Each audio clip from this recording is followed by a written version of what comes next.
অনেকেই মনে করেন কেক বানানো খুবই কঠিন কাজ, ঠিকঠাক হবে কি না। আমি যেভাবে বানাচ্ছি এইভাবে যদি কেকটা বানান তাহলে কিন্তু প্রথমবারেই আপনি সফল হয়ে যাবেন, একদম গ্যারান্টি। আজকে আমি কেকটা বানাচ্ছি পাকা আম দিয়ে। চলুন কিভাবে বানাই দেখতে থাকুন।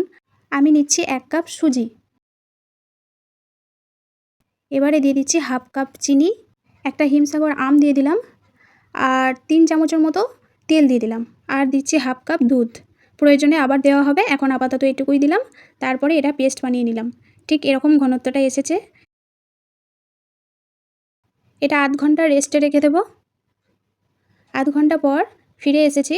এরপরে এর মধ্যে 1 চামচ বেকিং সোডা আর অল্প একটু দুধ দিয়ে এটাকে আবারও মেখে নেব। ব্যাটারটা একটু টাইট মনে হচ্ছে, তার জন্য এখানে আমি আর একটু দুধ অ্যাড করব। কেক সফট এবং স্পঞ্জি হওয়ার জন্য অবশ্যই আধ ঘন্টা রেস্টে রেখে দেবেন। তারপরে এভাবে অনেকক্ষণ ধরে ফেটাতে থাকবেন, তাহলে কিন্তু খুব সুন্দর কেকটা হয়ে যাবে। কেকের ব্যাটারটা পুরো রেডি হয়ে গেছে। এবারে এইদিকে আমি একটা টিফিন নিয়েছি, একটু অয়েল ব্রাশ করে নিচ্ছি। এবারে একটা পেপার দিয়ে আবারও একটু অয়েল ব্রাশ করে নিচ্ছি। ব্যাটারটা এর মধ্যে ঢেলে নিচ্ছি।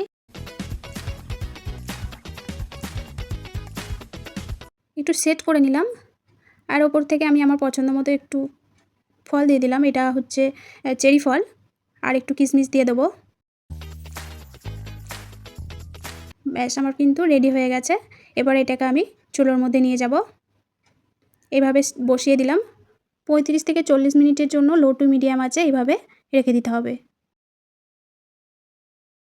40 মিনিট পর দেখলাম ঠিকঠাক হয়ে গেছে। একটা টুথপিক দিয়ে দেখে নিলাম ঠিকঠাক আছে কি না।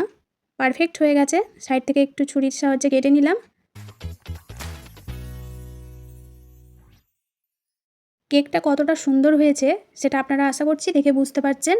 আর এইভাবে যদি আপনারা বানান আপনাদের কেকটাও কিন্তু অনেক সুন্দর হবে। তাহলে আজকের এই কেকের রেসিপিটা যদি আপনার ভালো লাগে, যারা নতুন আছেন চ্যানেলটি সাবস্ক্রাইব করে রেখে দেবেন। তাহলে দেখা হচ্ছে নেক্সট ভিডিওতে।